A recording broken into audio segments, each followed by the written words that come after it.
Hey, what's up, guys? It's your boy, Skinny Penis, coming at you live today with Steven Hassan's bite model of authoritarian control. I just call it the bite model. Most people do. So, immediately loses words right after they start recording. Um, so basically, what we're gonna do today is break down the bite model. Usually people do this utilizing a specific cult. I might reference my grandmother's occasionally. It doesn't really fucking matter. Nobody cares. Anyway, what we're going to be doing is looking at what the bite model is and how it can be, applied to decide what a cult is. I'm also going to. God, I'm so fucking. Okay. Fuck. What's it called? Fibonacci sequence, I think.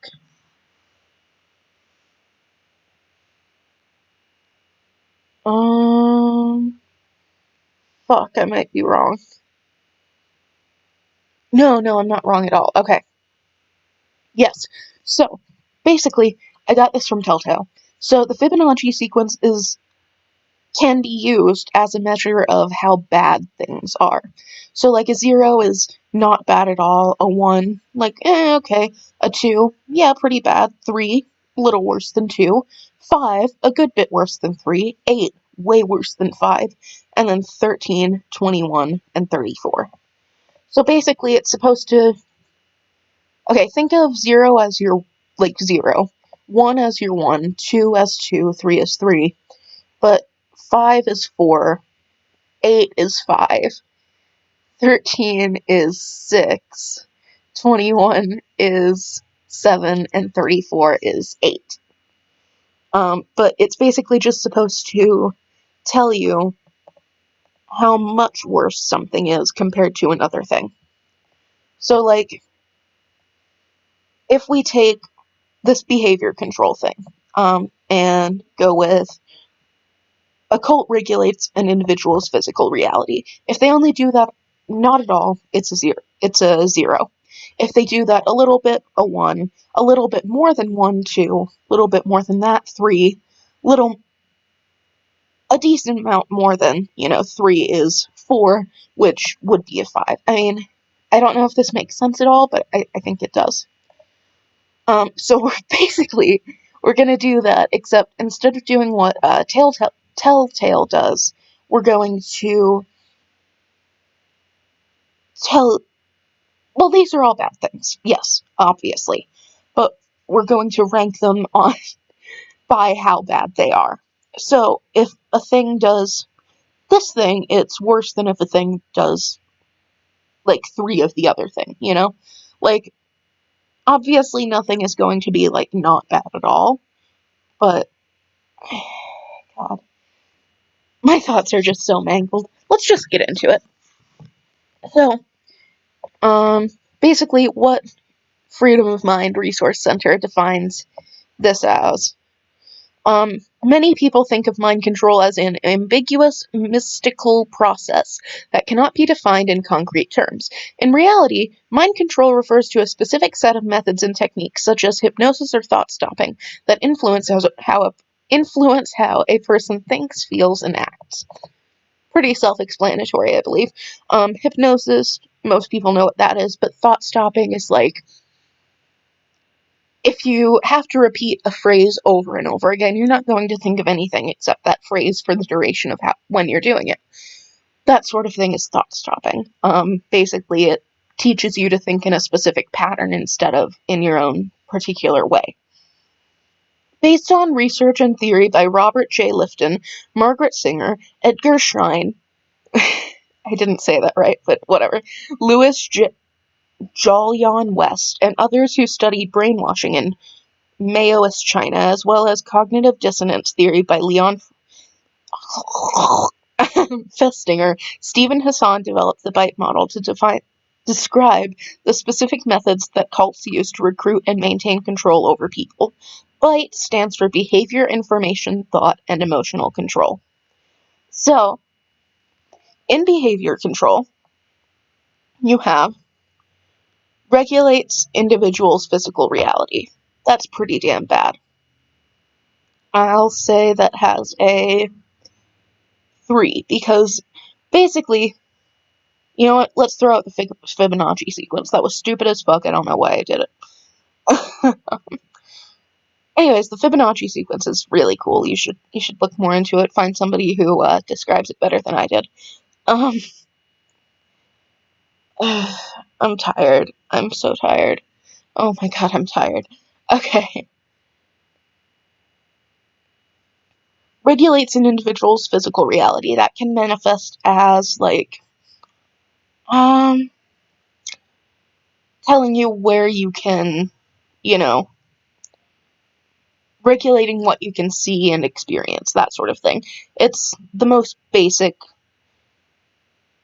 method of altering someone's reality.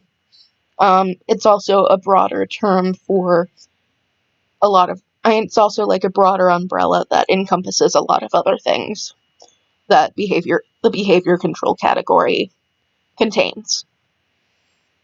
Dictates where, how, and with whom the member lives and associates or isolates. So controls who you live with or keeps you away from everyone. When, how, and with whom the member has sex, obvious. Controls types of clothing and hairstyles, again, obvious. Regulates diet, food, drink, hunger, and or fasting. A lot of cults, especially religious ones, do this. Like, if you're Muslim, you can't have pork or alcohol. If you're Christian, you can, I don't know if it's only fish on Sundays or something different. I know that it has something to do with fish. Hunger and or fasting, a lot of cults will force you to not eat for a specific period of time to praise their dear leader. That's basically what that is. It's really prevalent in a lot of things because hunger is a really important tool. Manipulation and deprivation of sleep. If you don't sleep enough, you're way more malleable, you're easier to control. You don't have full control of yourself when you're tired. Financial exploitation, manipulation, or dependence. My grandmother did this to an extreme, so I'm intimately familiar with how manipulative it is. A lot of abusive relationships will do that in general.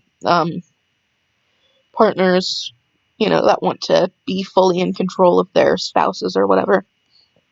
That sort of thing is very common. Restrict leisure, entertainment, or vacation time.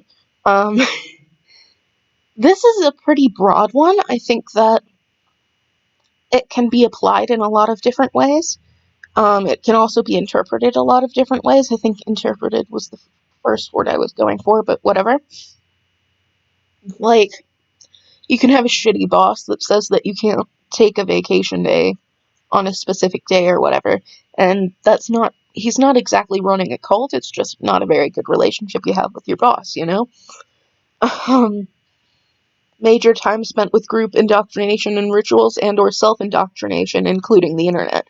This is huge among internet cults because it's like one of the major ways that they can control you, because they can't monopolize your space, but they can monopolize your time.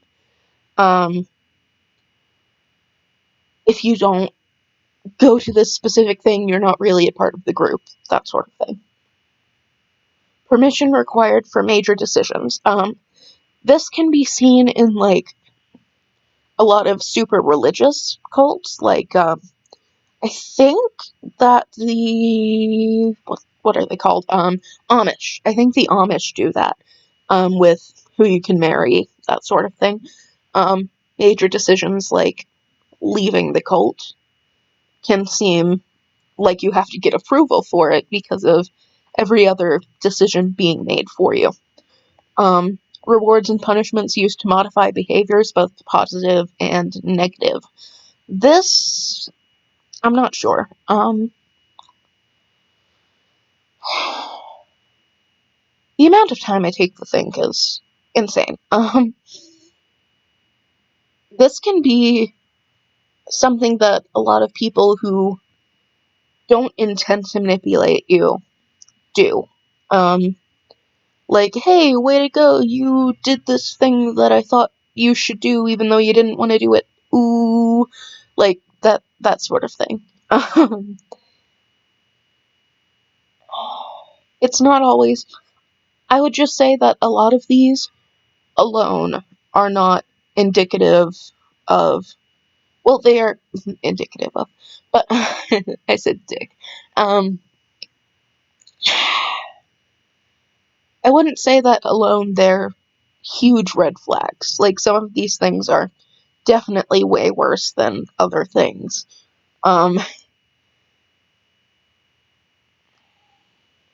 hell, I just lost my train of thought. Yes, a lot of these things are worse than other things. So some of them are like, oh, if this happened even a little bit, it's most likely a cult. But a single one of these things isn't definite, you know? Let's see. Discourage individualism and encouraging groupthink. This is another part of one of the ones we had above where it was like, oh yeah, the, like, chanting and mantras and that sort of thing. Basically, they want you to think like they think, because if you do, then you're less likely to rebel. Imposing rigid rules and regulations, same thing pretty much. Punishing disobedience by beating, torture, burning, cutting, rape, or tattooing / branding. Obviously a terrible thing. Obviously way more of a red flag than a lot of the other things. All of these are pretty damn bad. Murder, imprisonment, separation of families, torture, beating, kidnapping, instilling dependency and obedience. This is seen a lot in the small family cult style things, like narcissists with their, people that they take advantage of, will do that, usually. Encourage and engage in corporal punishment. Yeah, definitely. Pretty bad. Threaten to harm. Threaten to harm to family and friends. Yeah. Um, those are pretty obvious signs, but you'd be surprised with how often they're missed. Now, information control. This is basically what Scientology does when they tell you, hey, if you look at anything bad about Scientology, then your brain will explode. I think that's what they say. Or you'll have a stroke, or suffer some horrible ill effect. That's what they do. 1 second. Water. Oh.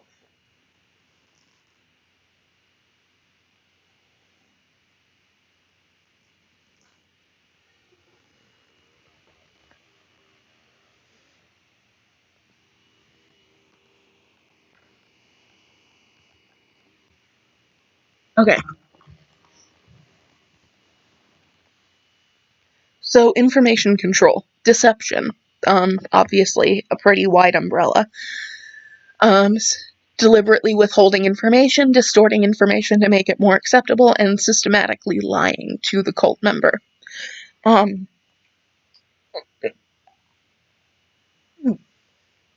Sorry guys, it's a bad day. I don't know why I decided to do this.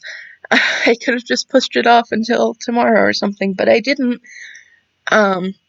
So deception is one of the most powerful tools.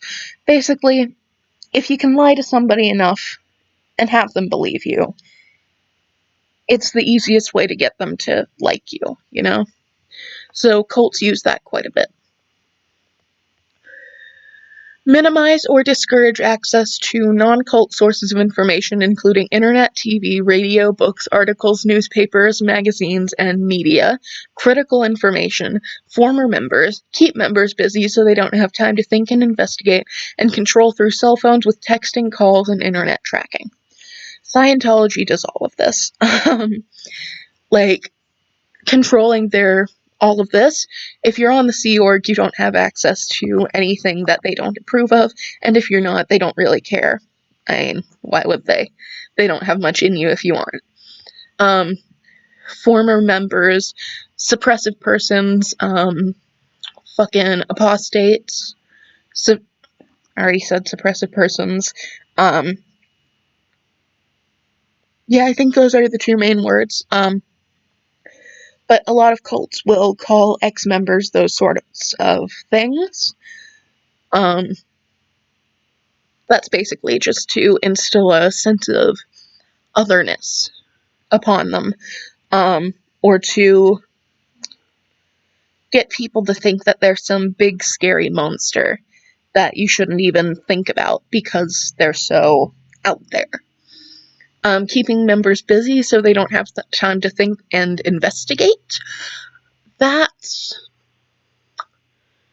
definitely, well, I already said all of these are a Scientology thing, a huge thing with them. And control through cell phones with texting, calls, and internet tracking. That's really difficult to do effectively, but a lot of cults try that.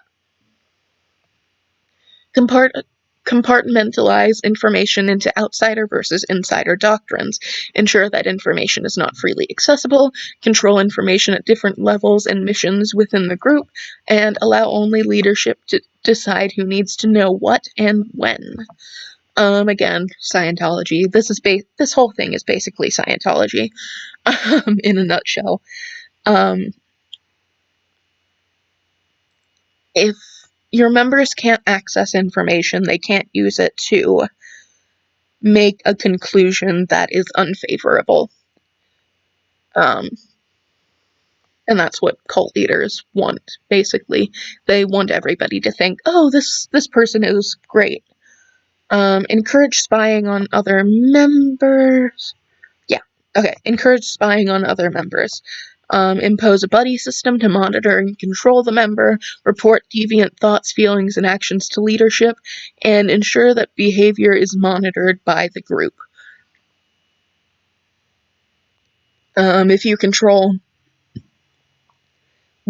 if you seem like an all-powerful god that knows everything about a person, that person is probably going to trust your judgment. Just because you know everything, I mean, why try to hide anything? Extensive use of cult-generated information and propaganda, including newsletters, magazines, journals, audio tapes, videotapes, YouTube, movies, and other media. And misquoting statements or using them out of context from non-cult sources. Yeah, basically, if your group makes pamphlets and only lets you look at those, they're probably pretty not great. If nobody else is saying good things about them, that's kind of a red flag. And unethical use of confession. Information about sins used to disrupt and or dissolve identity boundaries, withholding forgiveness or absolution, and manipulation of memory, possible false memories. So, information about sins used to disrupt and or dissolve identity boundaries. Basically, if you've done one bad thing in your life, that's it, you're a terrible person, that sort of thing. Almost every cult does that. I mean, it's that all or nothing, basically. Withholding forgiveness or absolution, usually that involves some arbitrary goalposts that you have to reach that can keep moving, it usually does, before you're deemed good enough. And manipulation of memory and possible false memories. Scientology does that with, like, what do they call it? I don't remember what they call it, but basically, you have to tell them everything you've ever done wrong in past lives and your current life. And, of course, most people couldn't remember their past lives, so they have to fish for something until they figure it out. And that implants false memories. Thought control. If you can control what somebody thinks, you can control how they act, basically. That's one of the most useful tools, for a cult leader. Oh, fuck.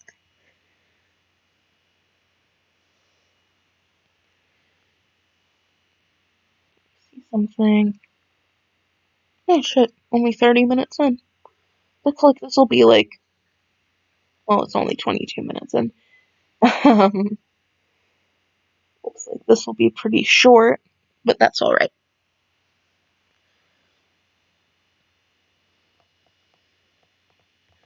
Okay. Fuck. Thought control. Require members to internalize the group's doctrine as truth. Adopting the group's map of reality as reality, instill black and white thinking, decide between good versus evil, and organize people into us versus them, insiders versus outsiders. All of this is done to discourage critical thinking, that sort of thing, discourage people from finding outside views, basically keep people in the cycle of confirmation bias, and they'll be happy with that. Good versus evil, very important. Fuck, my phone started talking again. That's always fun. Changing a person's name and identity. This is what Mormons do when you go to the temple for the first time. I forget what they call it. It's been so fucking long since I went into Mormonism.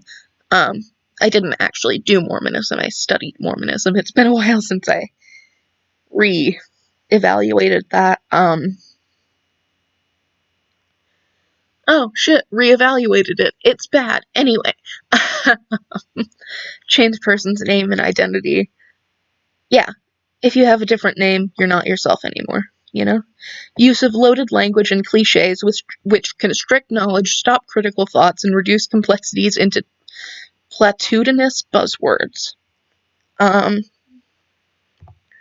Political parties do this a lot. Basically, if all that you hear about the other, side, the evil side, is that they're evil and that, they're caricatures of who they actually are, you'll start to believe that. Encourage only good and proper thoughts. Obvious. Hypnotic techniques are used to alter mental states, undermine critical thinking, and even to age regress the member. Younger children are easier to manipulate, obviously, because they, can't think for themselves. So, if you have an altered mental state or can't think critically, then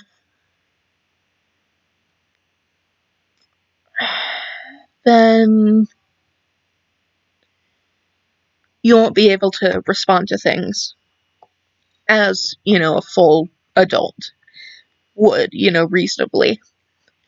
Memories are manipulated and false memories are created.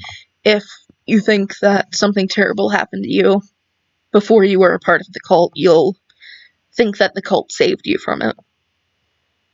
Teaching thought-stopping techniques, which shut down reality testing by stopping negative thoughts and allowing only positive thoughts, including denial, rationalization, justification, and wishful thinking, chanting, meditating, praying, speaking in tongues, singing, or humming. Churches do that a lot with their hymns or hymns. I don't know. But basically, they're like, our God is an awesome God. That fucking song. I fucking hate it. But a lot of Christian churches do that. Rejection of rational analysis, critical thinking, and constructive criticism. Basically, if anybody thinks or says anything bad about us, they're bad. Forbid critical questions about leader, doctrine, or policy allowed. You aren't allowed to, think badly upon them. Labeling alternative belief systems as illegitimate, evil, or not useful.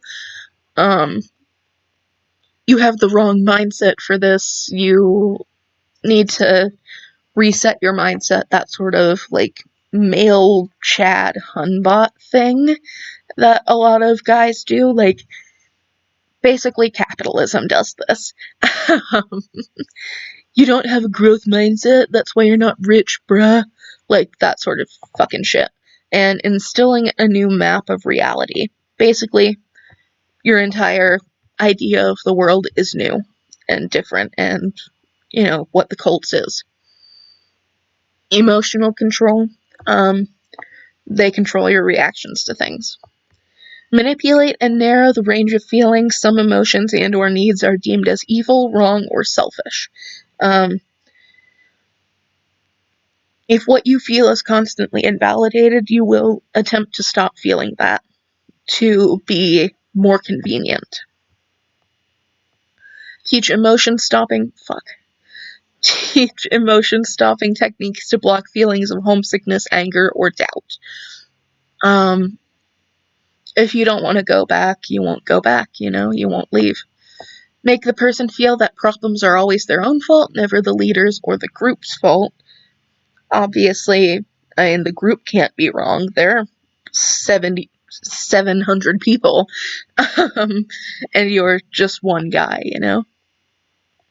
Promote feelings of guilt or unworthiness, such as identity guilt, not living up to your potential, your family is deficient, your past is suspect, your affiliations are unwise, your thoughts, feelings, actions are irrelevant or selfish, social guilt, or historical guilt. Basically, all of these are, you were a shitty person, you are a shitty person, you don't deserve to be here, yet we let you be here anyways, aren't we so good, Instilling fear of thinking independently, the outside world, enemies, losing one's salvation, leaving or being shunned by the group, others' disapproval, and historical guilt, again.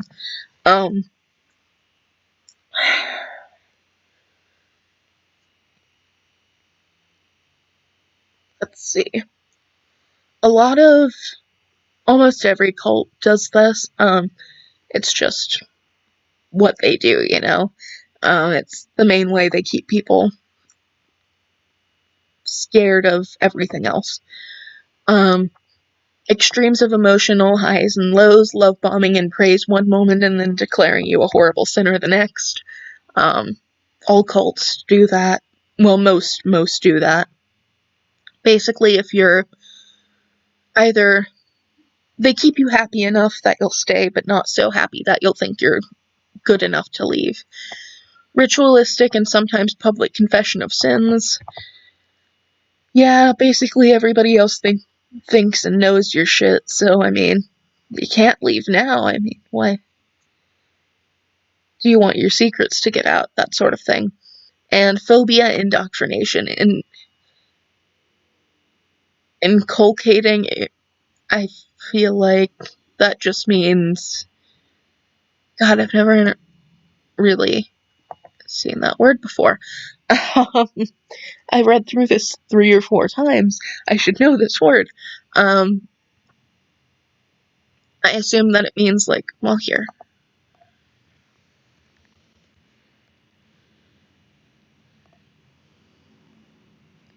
Okay, instill an attitude, idea, or habit by persistent instruction. Okay, that's a good word. I like that word. Inculcating irrational fears about leaving the group or questioning the leader's authority. No happiness for fulfillment possible outside the group. Terrible consequences. Words are hard. Terrible consequences if you leave: hell, demon possession, incurable diseases, accidents, suicide, insanity, 10,000 reincarnations, etc. Shunning of those who leave, fear of being rejected by friends and family, never a legitimate reason to leave. Those who leave are weak, undisciplined, unspiritual, worldly, brainwashed by family or counselor, seduced by money, sex, or rock and roll. Threats of harm to ex-members and family. Basically, if you're scared to leave, you won't leave, Mormonism does the never legitimate reason to leave. Calling people, worldly is another word for suppressive person, basically, in Christianity mostly, and other, sects of that.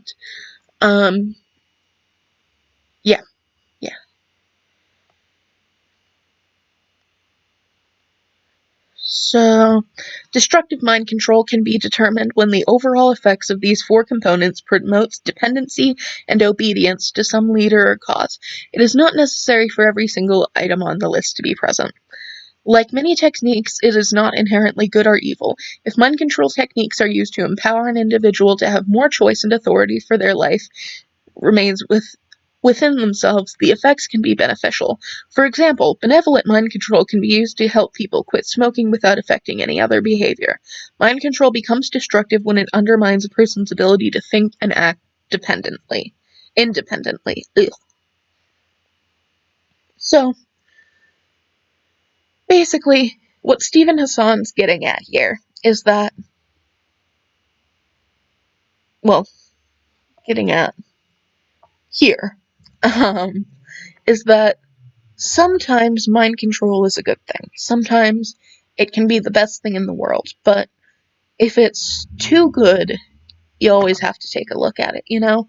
Because you never know what is going to be a cult until you're in it, or until you're so far away from it that, you know, it's just unthinkable now. So, I will see you guys later. Yeah.